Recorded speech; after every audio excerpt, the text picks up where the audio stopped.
เอาย้ายมาถึงบดเงินจกบ่อในสักบาทวะกว้างอยู่สักมณฑลบ่อนี่โอ้ยไล่กว่าอันนี้บ่ไล่กว่าชำนี้บ่ง่าย2เครือได้นี่หัวอยู่พี่ใช่โอ้ยดูดีแล้วเฮ็ดใหม่ได้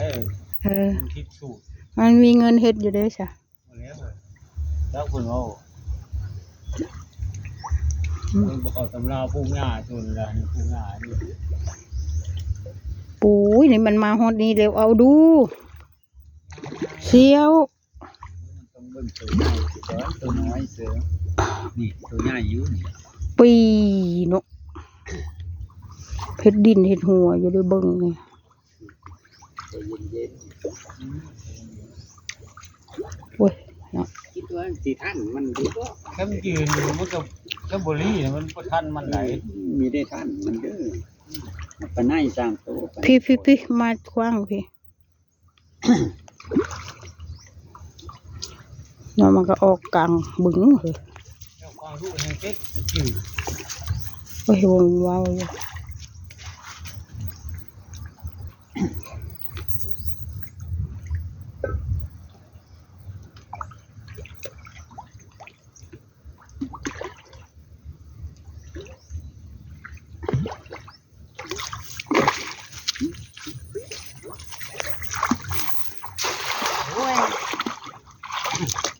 น้ำลึกโพดบ่เชียวน้ำเม็ดผู้เด้อน้ำนะเพื่อแห่ลงไม่ธรรมดาได้มันก็ใบเลยมันไหมน้ำเม็ดดอดตัวนี้คือจกเลิกแท้บ่คือจกเลิกแท้ฉันดอกโอ้มีได้แบกเขามันก็มีรายได้แม่นบ่ห้องโล่งได้นี่นะโอ้บ่ตึมีอยู่ตัวนึงปกติมันสิอยู่ตรงนั้น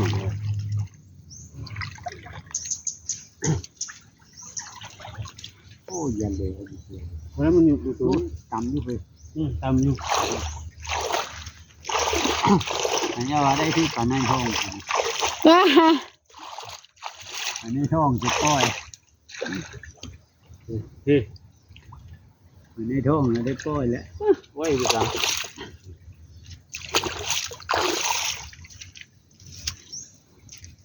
นี่แม่นเพิ่งโอ้ไอ้ดูสิปล่อยจุ่มน้อยเนี่ยเพิ่นบอกว่าป้าจ้ะอันนี้ปล่อยปีนี้ได้ป่าจุ่มนี่บ่เชียว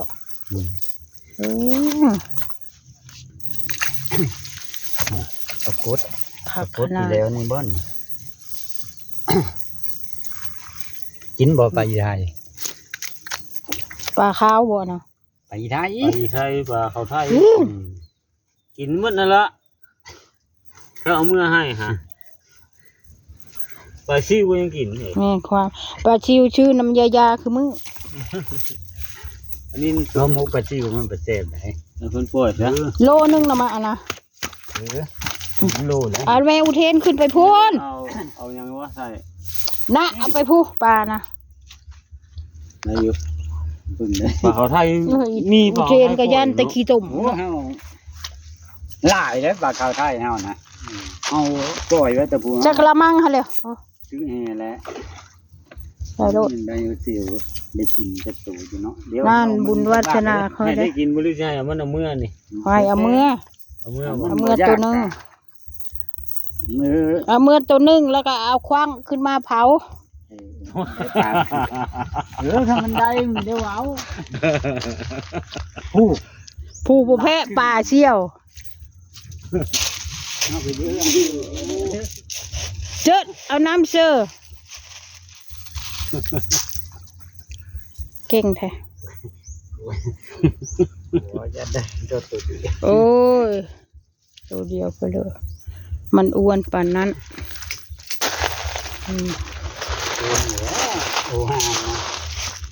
เขาจะปล่อยป่านี่แหละเอาไทยป่าธรรมชาติอยู่ห้องเด็กซื้อพันธุ์มันมาเนี่ยที่เอามาปล่อยได้เหรอเอาเงินเราต้องปล่อยรู้ได้เนาะปลาอีไทยนี่นะเอ เอามาว่านอีกละแม่ เมื่อเร็ววันเธอเดียวจบ มันจะมีกิน ตื่นแล้วตาของเฮาได้วางได้บาทเดียวแล้วคงเที่ยวสิจ๊ะมาข้างพี่เที่ยวมาข้างพี่ได้อยู่แล้วป่าตะเพียนน้อยนะมันก็ได้อยู่แหละคือปล่อย มานั่นป่านี่น้อยสิเลอ เป็นตุ๊กมันสิก่อนไอ้นี่ก็เก็บตัวก็อายุปลาบึกจะมีท่านมันได้มันมีมากินครับ ตัวน้อยมันบ่เที่ยวมัน คือตัวน้อย ตัวน้อยพวกคือบอนแหงแท้จ้ะเอาหั่นน่ะ โอ้ย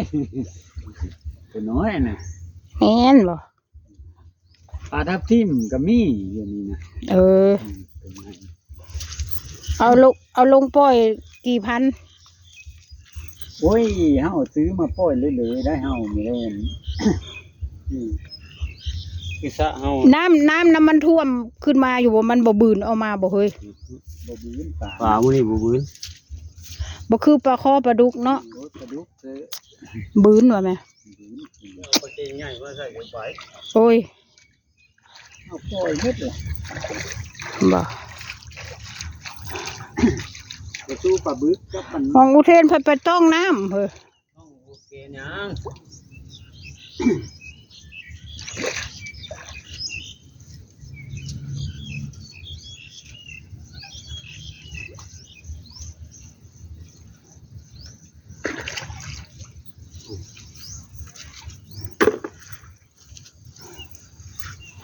ผีก็มีได้อยู่นี่ จบเฮานี่เชอะ